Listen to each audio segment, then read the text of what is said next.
का बहुत बहुत धन्यवाद करता हूं कि जो किसानों की ज़मीनों को सुरक्षित करने का काम और मजदूरों को काम ज़्यादा मिले, हर बार उसे एक एक साल के पट्टे पर ज़मीन ना लेना पड़े, इसके लिए कानून लाया गया। और जो माननीय विधायक जी ने जो चिंता जताई है, उसका इसी प्रॉब्लम की वजह से ये जो बिल लेकर आया गया है कि जब किसान अपनी भूमि पट्टे पर देता है तो उसको गिरदावरी के अंदर वो चढ़ जाती है, उसकी ज़मीन, उसका गिरदावरी जो चढ़ती है पट्टेदार के नाम पर, वो उसको प्रावधान को खत्म करके एक अलग से कॉलम बनाया गया है लेसी का। सिर्फ वो किराएदार के रूप में रहेगा,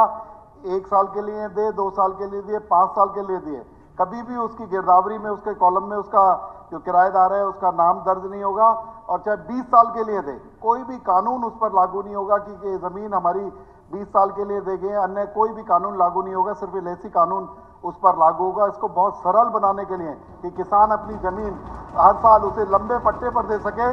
एक प्रोग्रेसिव बिल लेकर आए हैं, इस बात का मैं इनका धन्यवाद करता हूँ। अच्छा है, लेकिन दोनों की इंटरेस्ट सेफ गार्ड हो, उसमें जो भी प्रिवलेंट रेट हो ठेके का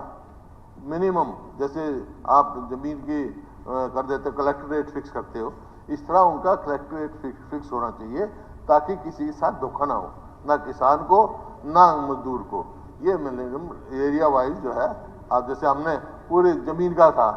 जमीन का पूरे स्टेट का फ्लोर रेट फिक्स कर दिया था अलग अलग एरिया में, जो प्रिवलेंट रेट है उसके करो। एक कोई ऐसी कमेटी बनाओ जो इस बात को करे ताकि किसी के साथ धोखा हो। प्रोग्रेसिव स्टेप है, इस बात का मेरी कोई विरोध नहीं है, मैं इसका वो करता हूँ, होना चाहिए। जी का बहुत बहुत धन्यवाद करता हूँ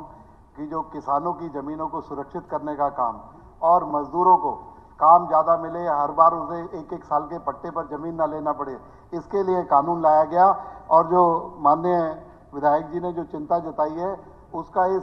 इसी प्रॉब्लम की वजह से ये जो बिल लेकर आया गया है कि जब किसान अपनी भूमि पट्टे पर देता है तो उसको गिरदावरी के अंदर वो चढ़ जाती है, उसकी ज़मीन, उसका गिरदावरी जो चढ़ती है पट्टेदार के नाम पर, वो उसको प्रावधान को खत्म करके एक अलग से कॉलम बनाया गया है लेसी का। सिर्फ वो किराएदार के रूप में रहेगा, 1 साल के लिए दे, 2 साल के लिए दिए, 5 साल के लिए दिए, कभी भी उसकी गिरदावरी में, उसके कॉलम में उसका जो किराएदार है उसका नाम दर्ज नहीं होगा। और चाहे 20 साल के लिए दे, कोई भी कानून उस पर लागू नहीं होगा कि ये ज़मीन हमारी 20 साल के लिए दे गए, अन्य कोई भी कानून लागू नहीं होगा, सिर्फ लेसी कानून उस पर लागू होगा। इसको बहुत सरल बनाने के लिए कि किसान अपनी ज़मीन हर साल उसे लंबे पट्टे पर दे सके। एक प्रोग्रेसिव बिल लेकर आए हैं, इस बात का मैं इनका धन्यवाद करता हूँ। अच्छा है, लेकिन दोनों की इंटरेस्ट सेफ गार्ड हो, उसमें जो भी प्रिवलेंट रेट हो ठेके का मिनिमम, जैसे आप जमीन की कर देते हो कलेक्टर रेट फिक्स करते हो, इस तरह उनका कलेक्टर रेट फिक्स होना चाहिए ताकि किसी के साथ धोखा ना हो, ना किसान को ना मजदूर को। ये मिनिमम एरिया वाइज जो है, आप जैसे हमने पूरे जमीन का था, जमीन का पूरे स्टेट का फ्लोर रेट फिक्स कर दिया था अलग अलग एरिया में, जो प्रिवलेंट रेट है उसके करो। एक कोई ऐसी कमेटी बनाओ जो इस बात को करे ताकि किसी के साथ धोखा हो। प्रोग्रेसिव स्टेप है, इस बात का मेरी कोई विरोध नहीं है, मैं इसका वो करता हूँ, होना चाहिए।